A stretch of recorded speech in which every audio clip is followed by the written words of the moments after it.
बच्चों, आज आप मेरे साथ आपकी पाठ्य पुस्तक वसंत भाग 3 का पाठ पढ़ रहे हैं, जिसका की नाम है चिट्ठियों की अनूठी दुनिया।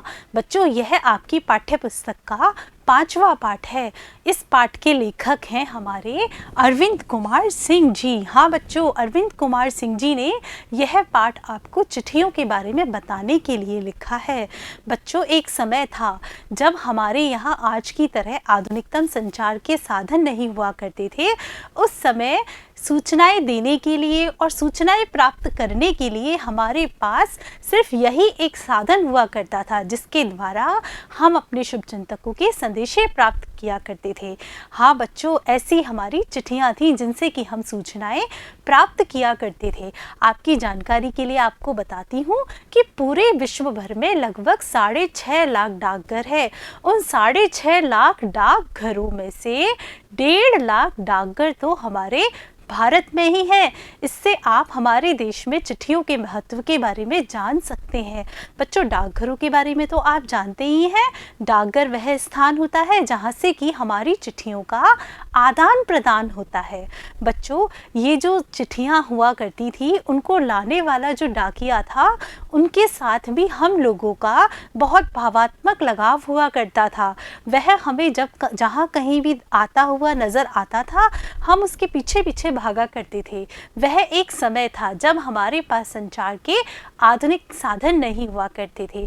बच्चों, हमने चाहे कितने भी आधुनिकतम साधनों की खोज क्यों ना कर ली हो, लेकिन कई जगह ऐसी है जहां आज भी हम सूचनाओं का आदान प्रदान इन चिट्ठियों के माध्यम से ही करते हैं, क्योंकि संचार के आधुनिकतम साधन वहां काम नहीं करते हैं। तो बच्चों, आज आप मेरे साथ एक निबंध पढ़ रहे हैं। वह निबंध है चिट्ठियों की अनूठी दुनिया, जिसमें कि आप चिट्ठियों की विकास यात्रा के बारे में, चिट्ठियों के महत्व के बारे में आप पढ़ेंगे। और आपकी जानकारी के लिए आपको एक बात और बता दूं कि हमारे समय के महान लोगों ने जो चिट्ठियां लिखी थी, वे चिट्ठियां आज हमें कई जगह पर संग्रहालयों में सुरक्षित देखने को मिलती है। हाँ बच्चों, झांसी की रानी लक्ष्मीबाई जी ने जब अंग्रेजों को चिट्ठी लिखी थी, उनकी वह चिट्ठियां आज भी हमें संग्रहालय में देखने को मिलती हैं। तो बच्चों, यह पाठ मैं आपको पढ़ाना शुरू करूं, उससे पहले आपको इस पाठ का एक छोटा सा परिचय देती हूं। तो आइए देखिए क्या है वह परिचय। बच्चों, चिट्ठियों की अनूठी दुनिया निबंध में अरविंद कुमार सिंह जी ने चिट्ठियों की अनूठी दुनिया के बारे में बताना चाहा है। क्या बताया है कि पत्रों की दुनिया कितनी अनोखी है। जब संचार के साधन नहीं थे, तब लोग किस तरह पत्रों को महत्व देते थे।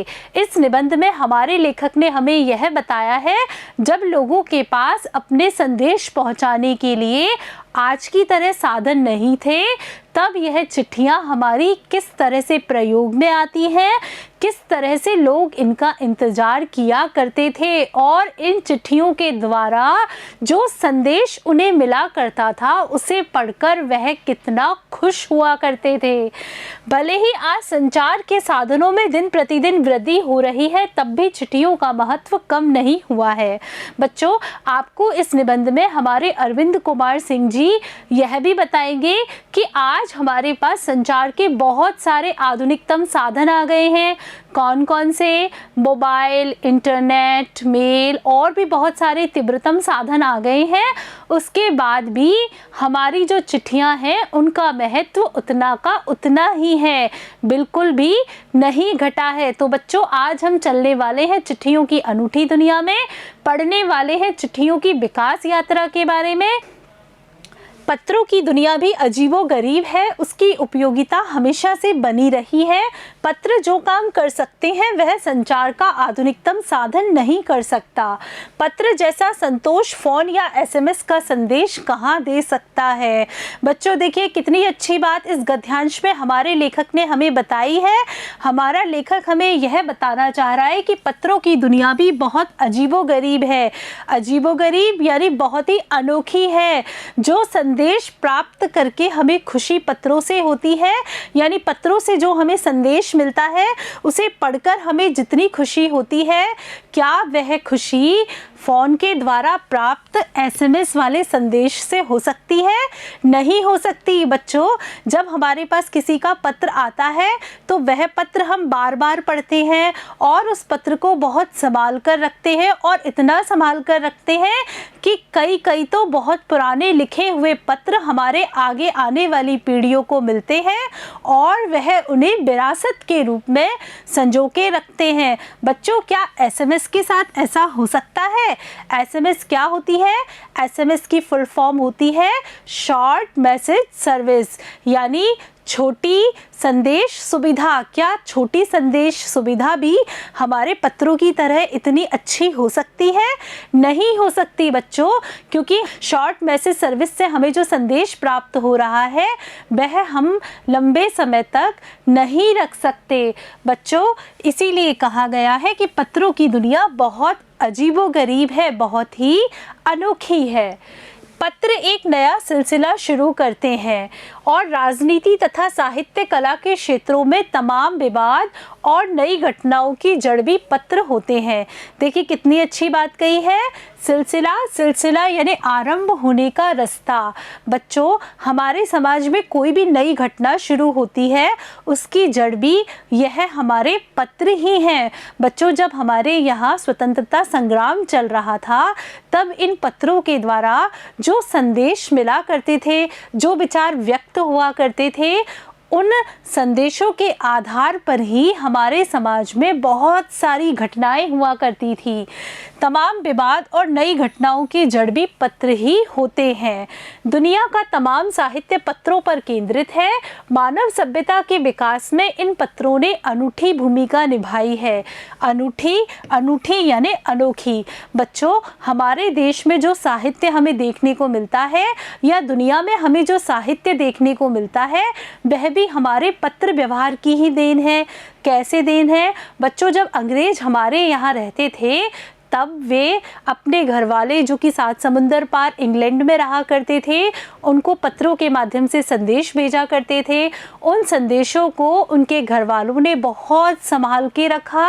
इसके बाद जब वो अंग्रेज हमारा देश छोड़कर गए तब उन पत्रों को पुस्तकों के रूप में प्रकाशित किया गया और उन पुस्तकों से हमारी भारतीय संस्कृति, भारतीय समाज की मनोदशा, घटनाएं, इन सभी के बारे में बहुत सारी जानकारी मिली और लोगों को लिखने की प्रेरणा मिली।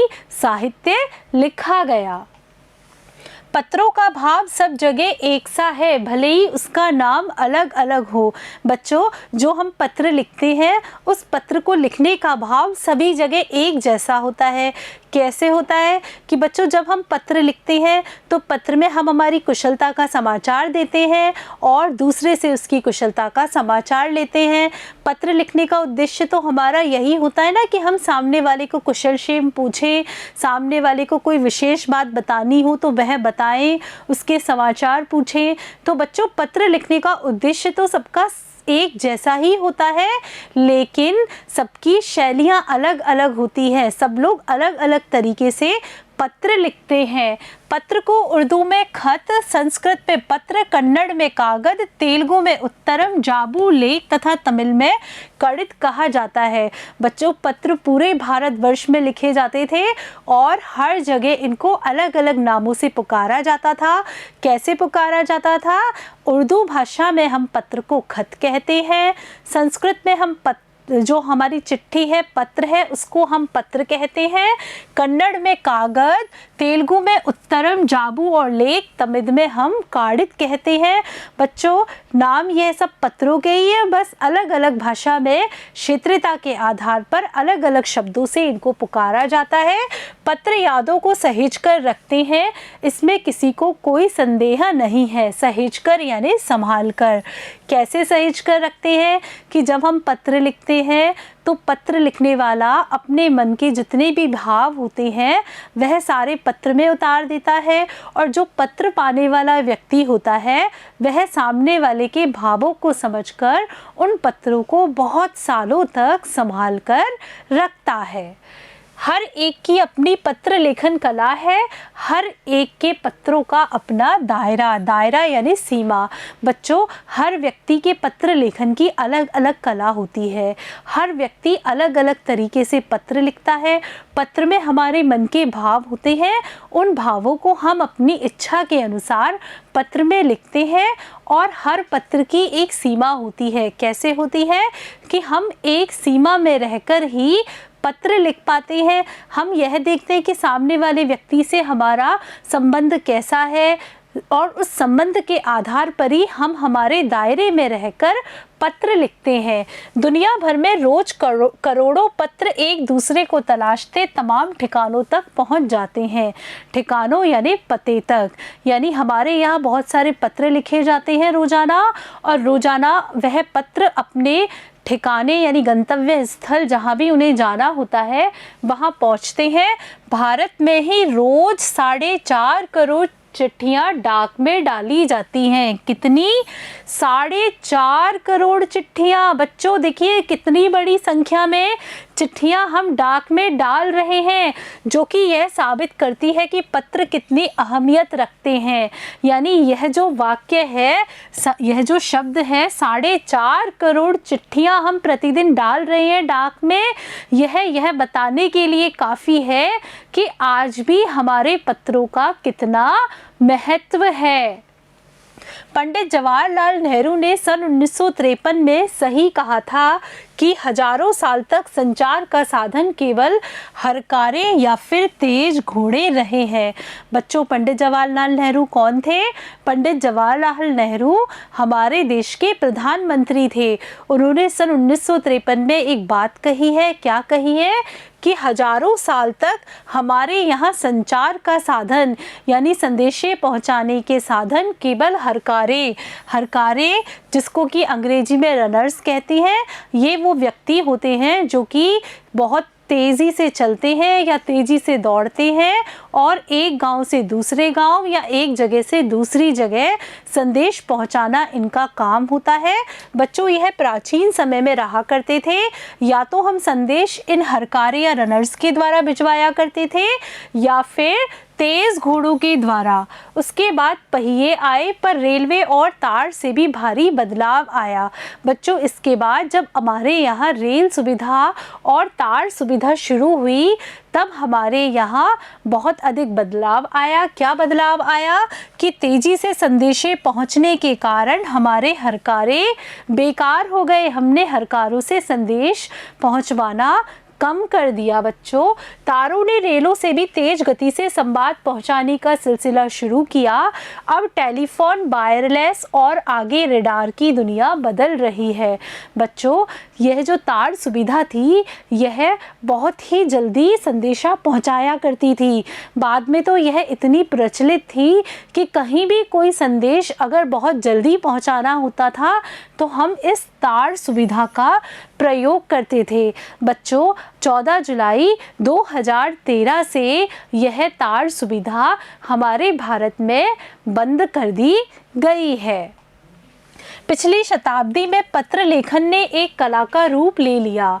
डाक व्यवस्था के सुधार के साथ पत्रों को सही दिशा देने के लिए विशेष प्रयास किए गए। पत्र संस्कृति को विकसित करने के लिए स्कूली पाठ्यक्रमों में पत्र लेखन का विषय भी शामिल किया गया। बच्चों, पिछली शताब्दी यानी 100 वर्षों की अवधि। बच्चों, पिछले 100 वर्षों में हमारे यहाँ पत्र लेखन को एक कला के रूप में विकसित किया गया, क्योंकि हम पत्रों के द्वारा ही अपने संदेशे पहुंचाते थे, तो इसको एक कला की तरह विकसित करने का प्रयास किया और डाक व्यवस्था में भी सुधार किया गया ताकि हमारे पत्र सही समय पर सही पते पर पहुंचाए जा सके। और बच्चों, पत्र संस्कृति विकसित करने के लिए स्कूली पाठ्यक्रम में पत्र लेखन को एक विषय के रूप में शामिल किया गया। बच्चों, आज भी आपके पाठ्यक्रम में पत्र लेखन एक विषय के तौर पर पढ़ाया जाता है। हिंदी भाषा हो या अंग्रेजी भाषा हो, आपको हिंदी अंग्रेजी दोनों में पत्र लिखना सिखाया जाता है। क्यों सिखाया जाता है? ताकि आप अच्छे से पत्र लिखना सीख सकें। भारत ही नहीं, दुनिया के कई देशों में ये प्रयास चले और विश्व डाक संघ ने भी अपनी ओर से काफ़ी प्रयास किए। विश्व डाक संघ के द्वारा 16 वर्ष से कम आयु वर्ग के बच्चों के लिए पत्र लेखन प्रतियोगिताएं आयोजित करने का सिलसिला सन 1972 से शुरू किया गया। बच्चों, पत्र लेखन कला को विकसित करने के लिए देखिए कितने प्रयास हुए। एक और जहां स्कूली पाठ्यक्रम में पत्र लेखन को एक विषय के रूप में सम्मिलित किया, वहीं सन 1972 से विश्व डाक संघ ने 16 वर्ष से कम आयु के बच्चों के लिए पत्र लेखन से संबंधित बहुत सारी प्रतियोगिताएं आयोजित कराई, ताकि बच्चों का रुझान पत्र लेखन की तरफ बढ़ सके और बहुत ही अच्छे तरीके से वे पत्र लिखना सीख सके। यह सही है कि खास तौर पर बड़े शहरों और महानगरों में संचार के साधनों के तेज विकास और अन्य कारणों से पत्रों की आवाजाही यानी आना जाना प्रभावित हुआ है, पर देहाती दुनिया आज भी चिट्ठियों से चल रही है। बच्चों, हमारे शहरों और महानगरों में हमारे पास बहुत सारी सुविधाएं होती है। हमारे पास इंटरनेट होता है, फ़ोन होता है, फैक्स करने की सुविधा होती है, जिससे कि हम अपने संदेश बहुत ही तीव्र गति से पहुंचा सकते हैं। लेकिन हमारे ग्रामीण क्षेत्र है, देहाती क्षेत्र है, वहाँ यह सुविधाएं इतनी अच्छी तरीके से काम नहीं करती हैं। आप लोगों को पता है कि कई जगह नेटवर्क की बहुत अधिक समस्या होती है, कई जगह तो फ़ोनों में फ़ोन ही काम नहीं करते हैं। तो बच्चों, इन सारी समस्याओं के कारण आज भी हमारा जो ग्रामीण क्षेत्र है, ग्रामीण परिवेश है, वह पत्रों पर कायम है, पत्रों की दुनिया पर कायम है। अपने संदेशे पहुंचाने के लिए आज भी वह पत्रों का उपयोग करता है। फैक्स, ईमेल, टेलीफोन, मोबाइल ने चिट्ठियों को तेजी से रोका है, पर व्यापारिक डाक की संख्या लगातार बढ़ रही है। जब से ये आए हैं तब से हमारी चिट्ठियां लिखना बहुत कम हो गया है, लेकिन फिर भी हमारे जो व्यापारिक डाक है इनकी संख्या लगातार बढ़ रही है। बच्चों, जितने भी व्यापारिक प्रतिष्ठान होते हैं वह आज भी अपनी सूचना अपनी व्यापारिक डाक के माध्यम से ही देते हैं। कोई भी बिल नंबर हो, बिल संख्या हो, यह सारा काम डाक के माध्यम से ही करते हैं। जहाँ तक कि पत्रों का सवाल है, अगर आप बारीकी से उनकी तह में जाएं यानी जड़ में जाएं, तो आपको ऐसा कोई नहीं मिलेगा जिसने कभी किसी को पत्र ना लिखा हो या ना लिखाया हो, या पत्रों का बेसब्री से इंतज़ार जिसने ना किया हो। बच्चों, अगर आप आपके आसपास देखेंगे, आसपास कौन, आपके दादा दादी, नाना नानी, मौसा मौसी, बुआ चाचा चाची, इन सब लोगों को देखेंगे, इनसे पूछेंगे तो आप पाएंगे कि इन सभी व्यक्तियों ने अपने जीवन में कभी न कभी पत्र लिखा होगा, कभी अगर खुद ने नहीं लिखा होगा तो किसी से लिखवाया होगा, और साथ में बहुत ही बेसब्री से इंतज़ार किया होगा। बच्चों, आप अपने दादा दादी, नाना नानी, उनसे पत्रों से संबंधित किस्से सुनना, आपको बहुत मज़ा आएगा और वो आपको बताएंगे कि किस तरह से वो पत्रों का इंतज़ार किया करते थे, किस तरह उनको कोई भी सूचना पत्रों के माध्यम से मिलती थी तब उनको महसूस होता था, क्या महसूस होता था, कैसा महसूस होता था। आप यह सब बातें उनसे पूछना। बच्चों, सैनिक तो पत्रों का जिस उत्सुकता से इंतज़ार करते हैं उसकी कोई मिसाल नहीं। बच्चों, सैनिक कौन होते हैं? सैनिक हमारे देश की रक्षा करते हैं और हमारे देश की सीमा पर हमारी सुरक्षा के लिए तैनात होते हैं। बच्चों, इनके पास कोई मोबाइल फ़ोन नहीं होता, कोई सूचना पहुंचाने के लिए कोई साधन नहीं होता, तो इनके घर वाले जब इनको कोई भी संदेश पहुंचाना चाहते हैं या ये अपने घर वालों को अपनी कुशलता का समाचार देना चाहते हैं, तो इनके पास संदेश देने के लिए सिर्फ पत्र होते हैं और इन पत्रों का ये बहुत ही उत्सुकता से इंतज़ार करते हैं, जिसका कि कोई मिसाल ही नहीं है, कोई उदाहरण ही नहीं है।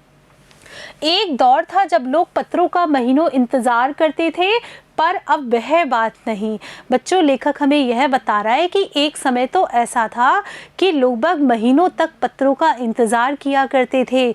जहाँ कहीं भी डाकिया उन्हें मिल जाया करता था, तब वे डाकिये को रोक रोक के पूछा करते थे कि हमारा कोई खत आया क्या, हमारा कोई पत्र आया क्या। और बच्चों, आप लोगों को पता है कि ये लोग डाकिये को इतना सम्मान देते थे कि जब कोई पत्र लेकर आता था डाकिया, उसको आराम से घर में बिठाते थे, चाय पिलाते थे, पानी पिलाते थे। अगर कोई खुशखबरी आती थी तो डाकिये को इनाम भी दिया करते थे। और जिन लोगों को पढ़ना नहीं आता था वो डाकियों से खत भी पढ़वाते थे। किसी को जवाब भी लिखना होता था तो वो डाकिये का इंतज़ार किया करते थे। बच्चों, आज तो वह ज़माना नहीं रहा। परिवहन साधनों के विकास ने दूरी बहुत घटा दी है। बच्चों, अगर हमें कहीं 15, 20, 25 किलोमीटर किसी से कोई समाचार लेने जाना होता है तो आज हमारे पास परिवहन के इतने साधन उपलब्ध हैं कि आज हम तुरंत ही वहीं जगह पहुंच जाते हैं। पहले लोगों के लिए संचार का इकलौता साधन चिट्ठी ही थी, पर आज और भी साधन विकसित हो चुके हैं। बच्चों, जब पहले का ज़माना था तब हमारे पास संचार के लिए, संदेश देने के लिए, संदेश प्राप्त करने के लिए इकलौता साधन चिट्ठी ही हुआ करता था। आज तो हमारे पास बहुत सारे साधन हैं।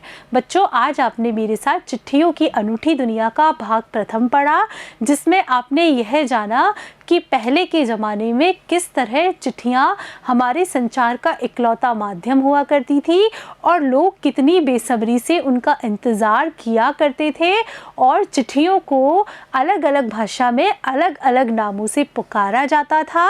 तो बच्चों, अब हम इस पाठ के अगले भाग में चिट्ठियों की अनूठी दुनिया के बारे में आगे और पढ़ेंगे। तब तक के लिए धन्यवाद बच्चों।